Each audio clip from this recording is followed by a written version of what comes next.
Hi everyone and welcome back to my channel, or welcome to my channel if it is your first time here. My name is Jess. Today's video is going to be my August reading wrap up, so all the books that I read in the month of August, and honestly I was pleasantly surprised by how many books I managed to get finished. I had a very busy start to the month and I really didn't think that I would read that much, so yeah, very pleased with the final number. So without further ado, let's jump in and start talking about the books. As always, I will talk you through them in the order that I read them. So the first book that I read in the month of August was The Foundling by Stacey Halls. This is historical fiction set in the 1750s in London, and we're following the story of Bess Bright, a young woman who finds herself pregnant, and she is unmarried and she is living on the edges of poverty. So to give her newborn daughter the best start in life, she decides to take her to London's Foundling Hospital.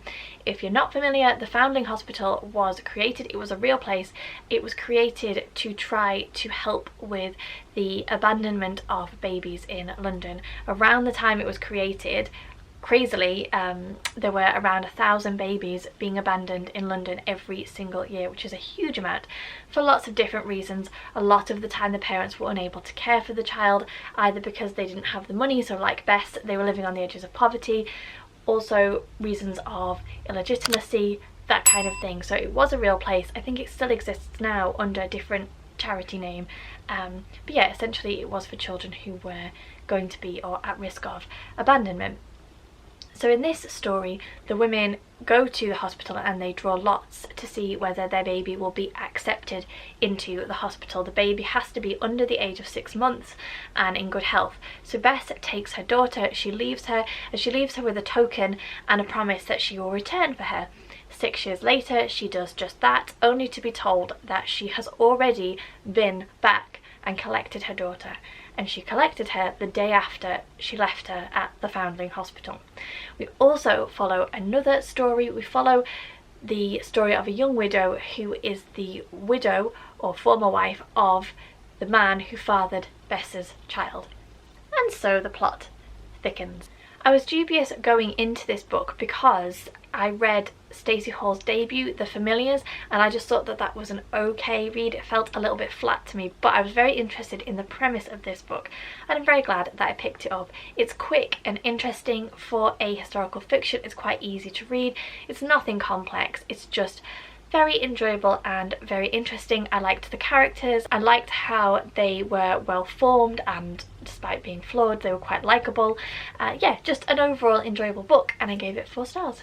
Next, I picked up Tradition by Brendan Keeley on a total whim. I was just perusing my bookshelves and I thought, oh, I fancy a little bit of teen angst, so I might give this one a go.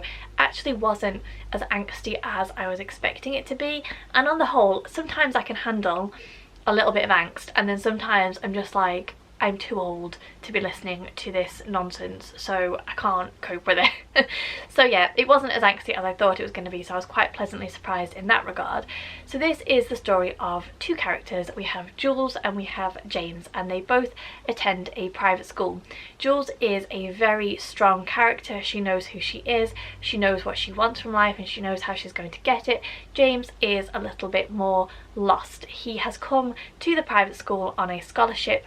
Basically, something happened in his last school and he was asked to leave, and this is kind of his last chance to make something of himself. So Jules and James strike up a fairly unexpected friendship, and then something happens to Jules which sets various things in motion. Definitely trigger warnings in this book for assault, for rape and rape culture, and this, essentially that is what this book is trying to examine, particularly within a patriarchal environment. You very much get the sense that the school is a boys' club, and you see that in how the situation with Jules is handled, or poorly handled. I thought that this book was okay. It just felt a little bit meh at times, and I imagine that there are better books out there who deal with this particular topic if that is something that you are interested in reading about. I also think that there's something that happens at the end which I could see what the author was trying to do, and I think was meant to bring some kind of closure to the situation, but it was quite jarring. It didn't really seem to fit with the flow of the rest of the book, and actually, as I say, was quite jarring and didn't really make much sense. And I just think the author perhaps didn't know how to finish the story that he had begun to write. So as I say, it was just an okay book, nothing spectacular. I gave it 3 stars. It was just alright. Oh, the sun has come out to join us. Then I picked up books 2 and 3 of the Wyndham and Banerjee series. So book 2 is A Necessary Evil and book 3 is Smoke and Ashes. I feel like I've talked about these books a lot because I read them back to back and I talked about them in my August reading vlogs, so apologies if I'm repeating myself. These are crime detective novels set in the 1920s in India, and we are following Captain Sam Wyndham, a British officer who has been deployed to Calcutta, and he works with the local police force, which includes one of our other characters, Sergeant Banerjee. I enjoy these books. I think that the mystery crime element is always really well done. I have not yet managed to guess the outcome of any of the books, but for me what I really enjoy is the way we are seeing our characters develop and their story arcs progress. They're both Banerjee and Wyndham are both extremely flawed but very well formed. Really enjoy watching their stories progress, but also the historical and political side of these books. Particularly in book 3, we're beginning to see India's desire to be independent, quite rightly, from British rule. We have met Gandhi, or we've kind of touched on Gandhi and his movement, and we're really beginning to see how things will play out eventually in terms of India gaining their independence. And one of the key things is Sergeant Banerjee and his situation, because he very desperately wants to be a police officer. He wants to serve his local community, but the unrest with British rule in India means that local people who work with the British are seen as the enemy, and so he's finding himself increasingly torn between doing what he wants to do and doing what is potentially seen as correct or right. We also have Wyndham, who is very much your stereotypical troubled detective. He is carrying his own demons, namely an opium habit which he developed after being injured in the First World War. He lost his wife during that time, so he's very much your troubled detective who walks the line between doing things which are morally grey, but in order to ultimately solve the crime. So yeah, as I say, I feel like I've talked about these books a lot. I gave them both 4 stars. They're very enjoyable if you want a crime detective book with a slightly more exotic setting, which also has political and historical elements blended seamlessly through it. Then I would highly recommend this series. Very much enjoying them and very much looking forward to seeing where the author goes next. I have actually got the 4th book in this series, so I'll be picking that up very soon. I feel really bad about this next book because it wasn't a bad story, it just really wasn't for me, and I gave it quite a low rating because various different things contributed to this, primarily the marketing of it, but I do feel like it will have an audience out there, and if it gets into the hands of the right audience, then this book will absolutely fly. It just wasn't for me. So if we circle back, I'm talking about She Who Became the Sun by Shelley Parker Chan. You will see that this book is in hardback. I don't often pick up hardbacks unless I'm really excited about reading a book. And I was really excited about reading this book because it is marketed as Mulan, which is my all-time favourite Disney film, meets The Song of Achilles, which is a great book written by one of my favourite authors. So I had certain expectations about this book. It's also set in the 1340s in China. Being ruled by the Mongols, and having read Con Iggulden's series on Genghis Khan, again, I just had certain expectations of the type of book that this would be, and it just didn't quite meet those expectations. So to give you an overview of the premise, we begin the book in a poverty-stricken village where a brother and a sister go to see a fortune teller. The fortune teller tells the brother that in his future lies greatness, and she tells the sister that in her future lies nothingness. and then the brother unexpectedly dies and the daughter basically decides to claim his fate as her own. And then we follow Zhu Chongba as they go and become a monk in a monastery, and then as they begin to rise through the ranks of a growing rebellion. It's very dark, it's very gritty. We're also following the perspective of another character, a eunuch general in the Mongol army who has his own agenda, who again, he makes quite morally grey and questionable decisions. Our main character, Zhu Chongba, they're almost like a villain in how dark their decisions are. I would say they're not even morally grey. It is, you know, they're quite cutthroat in their determination to claim the future that they have decided that they want as their own.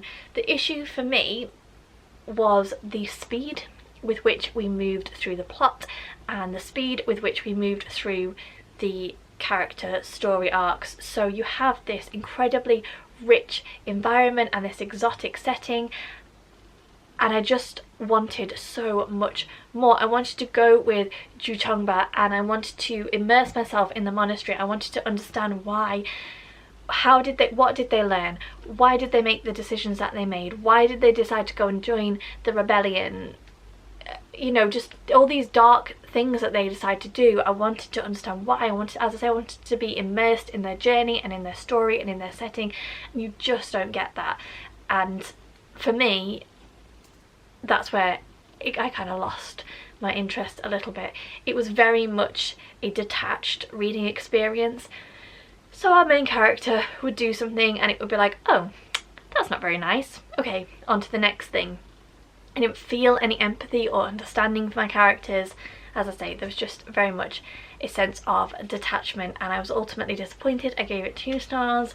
I do think that if you like dark and gritty characters, if you like fast moving plots, if you're not looking for that huge level of depth and character connection, then you will probably absolutely love this book. It had so much potential and I can see, as I say, I can see why people would really enjoy it. It just wasn't for me. Was ultimately left disappointed. So we move swiftly on. The next book that I picked up was The Prison Doctor by Dr. Amanda Brown, which was thrown up by my unread TBR random wheel generator thing, and I have looked at this book a number of times and actually thought that I might be a little bit too squeamish to read it, but I'm actually very, very glad that I decided to pick it up. So this is a memoir by Dr. Brown. Essentially, she leaves her job when she is 49. She has worked as a GP for a number of years. She's built her own practice, and then the regulations around how doctors are expected to practice medicine changes, and Dr. Brown cannot get on board with it. It's not how she wants to practice medicine, so she walks away from her GP surgery and then thinks, what on earth am I going to do? She is offered a job in a juvenile detention facility, and that basically kickstarts her new-found career as a prison doctor, and she goes on to work, as I said, in a number of Britain's notorious prisons.